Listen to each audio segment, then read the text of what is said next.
Mga kaninja, nandito tayo sa bridge kung saan yung matatanaw yung phase 1, White Sand. Ito na nga mga kaninja. Yan. Ayan na mga kaninja, nandito tayo sa malapitan sa phase 1, White Sand. So ito na nga.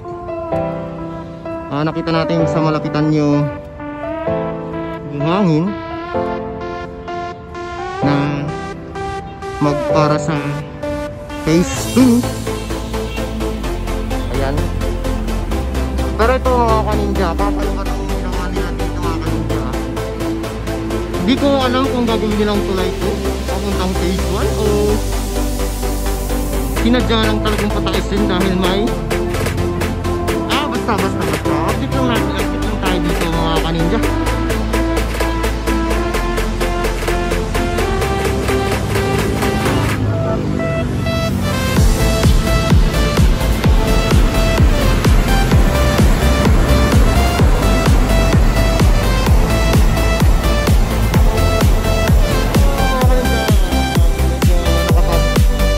Search tayo kung bakit black sand yung nilagay dito.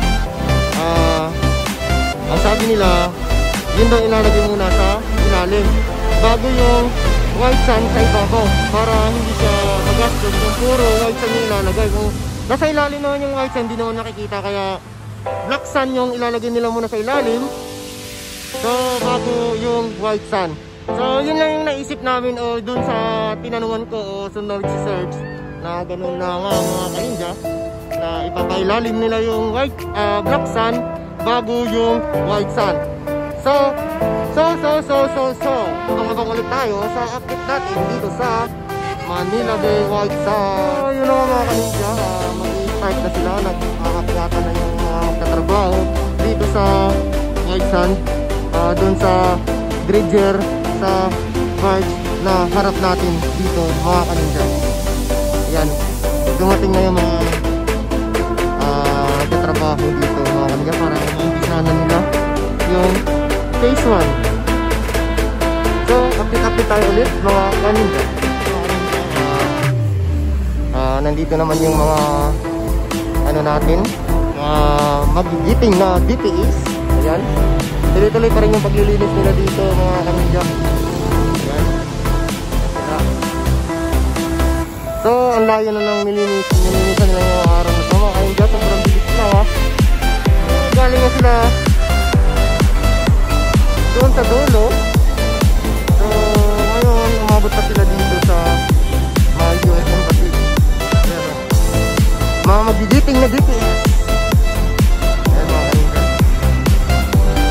Few moments later. So yun na, what's up mga kaninja?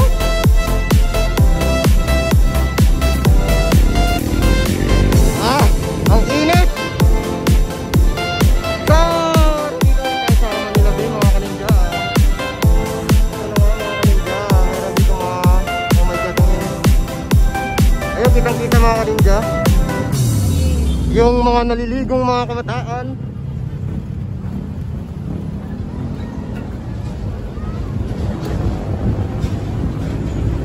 Yeah. Ayan mga kaninja, pagkakaalam natin is bawal talaga maligo dito mga kaninja. So hindi natin mahanap kung nasaan yung nagbabantay dito o yung mga nanguhuli, dahil nandito na naman yung mga kabataan naliligo pa rin dito sa Manila Bay. What's up? So ayan na nga mga kaninja, bawal talaga maligo dito mga kaninja. Pinagbabawal talaga maligo dito, pero meron pa rin nakakalusot o meron pa rin mga matitigas ng ulo para maligo dito mga kaninja. So wala pa yung mga kapulisan natin dito, yung mga naninita. Bawal talaga maligo, hindi pa dumarating. So ayun na mga kaninja, ang dami pa rin naliligo. Dahil nga sa sobrang linis nito ng tubig sa Manila Bay, hindi mo talaga din mapipigilan yung pagligo dito mga kaninja eh. Ang sarap din maligo dahil sa sobrang linis na eh. Sino naman mga kaninja, maliligo talaga dito. So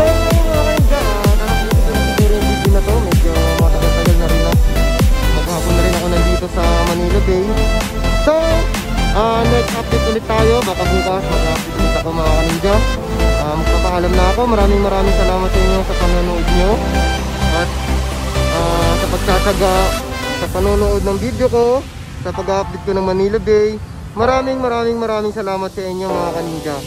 So sa mga bago pa lang dyan, sa mga hindi pa nakasubscribe, please subscribe, like and share.